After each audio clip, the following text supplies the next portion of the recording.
from home, and we want to help you grow your business without having to lose your soul, your family, your health, and get your finances in a mess in the process. In the world that we live in today, when everybody lives with a phone in their hand, and we are so efficient, we can multitask so much, or so we think. One of the greatest problems that we have is that we end up many times sacrificing things that we really value, such as family, such as your soul, such as your health, to reach another goal. John Maxwell talks about it a lot, and I quote him all the time, saying, when you climb the ladder of success, make sure that you don't end up at the top of the ladder that is leaning against the wrong wall. So today we're going to talk about, should you have kids?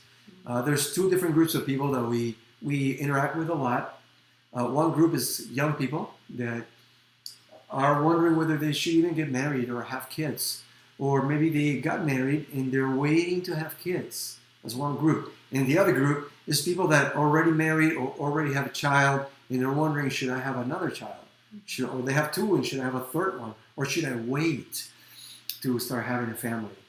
And today we're going to talk about the danger of having a mindset of poverty, a scarcity mindset. So tell us something, Pam, while I find my notes here. Okay. Yeah, I think, we no longer live in a time where children are seen as a blessing, where everyone's just counting the cost. Like, what is it going to cost me? Like, what's going to happen in my life? What do I have to give up? And I think we miss the blessing, right? Because we're just focused on ourselves, Today, the magazines are self, Us. I don't know. Everything's focused on me and my happiness, and that as if being self-centered is going to bring happiness or bring true happiness, joy, fulfillment, and it doesn't. Everybody's trying to achieve their own dream, right? We're in a culture that says you can do anything you want, and there was a study that was asking people, when you're in your deathbed, what will you say? What would you wonder? Do you have any regrets? And what are some of the things that you might wish that you had done more of? Will you wish that you had watched more football games? Will you wish that you had watched more Netflix shows from your list? Oh, I didn't finish all my Netflix queue. Or even that you had made more money at your job or spent more time at your job. If you're in a network marketing company, are you going to wish that, I wish I would have hit this rank? Many people talk in terms of that's your legacy, right? But really, most people, they always ask, why didn't I spend more time with my loved ones? Everybody's sphere of influence is 200 to 300 people. You may have 5,000 friends on Facebook, but real people who have some sort of understanding who you are, some sort of closer contact with you, 200 to 300 max. And you know what? The truth is, we are irrelevant to most people's lives. Like if you died today, think about it. How many people would be deeply impacted by your death?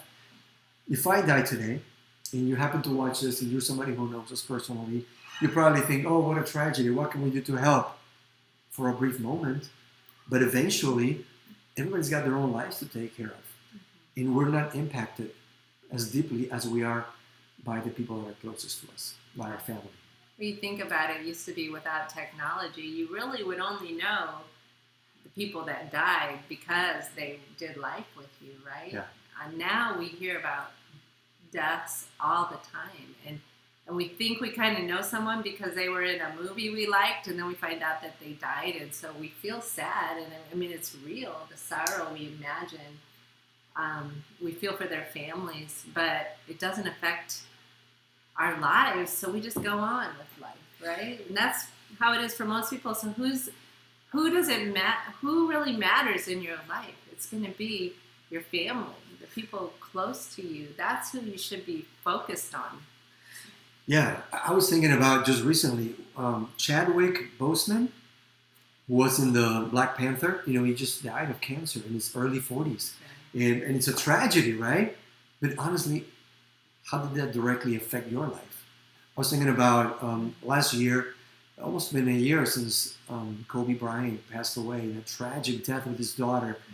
The helicopter, right? Everybody found out about it. We were at an event in Las Vegas, and I remember people finding out about it, talking about it. But then you forgot, and then you talked about it again, and then you forgot, and then I haven't talked about it for months until right now. Why? Because most people are irrelevant to your life. We're talking about for my job, I was visiting a customer that I hadn't visited for a while. And I visited this customer in Arkansas, and I got to the receptionist, and the receptionist told me, "Oh, he's not here. He's not available." And I said, "Oh, really? Is he sick? We're supposed to meet today." He said, "Well, I can't really tell you," which I thought was kind of strange. And when I met with the other contact that I had, the other contact told me, "Well, he actually passed away on Sunday." And I asked her, "What? How? What happened?" Well, actually, he took his own life.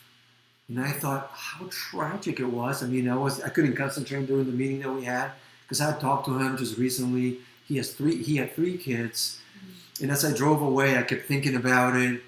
And you know what? An hour later, I forgot about it. And maybe I thought about it the following day, and then I forgot again. And I hadn't thought about it for months and months. Because we are only relevant to the people that most directly are affected by your life as well, which is your family. Right? And there's a study that said, they asked people, what is the most important thing in your life? 77% said, my family. They asked people, what's your greatest fear? 90% said the death of a loved one. And in another poll, they asked people, what is your greatest fear? And 57% said, being alone. We were created to live in a family. We were not created to live alone. We were just watching with my kids the movie Castaway that we had seen years and years ago. And I mean, you can see, we know that if you remember that movie with Tom Hanks where he's cast away in a deserted island, he started losing his mind. He created that volleyball, called it Wilson, because he needed that relationship, that interaction. And God designed us in His image and likeness so that we would live in families, we would be united with our spouse, and we would have children created in our image and likeness so that we would know God and so that we would work in our character and grow together. I've always said that that's God's perfect lab to work in your character and to work in your leadership skills, your family. And yet today, if we look at the statistics, 50 years ago, the average woman had 5.5 kids, 5 to 6 children. I was average. Yeah, we have 6 kids, right? So today, the average woman has 2.5 children. What is going on? Demographers say that the birth rate being 1.3, when that happens in a nation, the nation loses half of its population every 45 years. Just to maintain it, it has to be like 2.1, 2.4, just to maintain the population. And that is a crisis that a lot of European nations, Japan, as an Asian nation, is an example of the problems that they're experiencing because of that scarcity mentality. A lot of people think that the world's overpopulated. Yeah, that's what you hear, right? And yet, there's studies that show that really you could fit the entire population in the state of Texas, and we could sustain ourselves. So it's not the lack of resources, it's the lack of mindset to create those resources. And we were just talking about this, about how if you don't believe in God,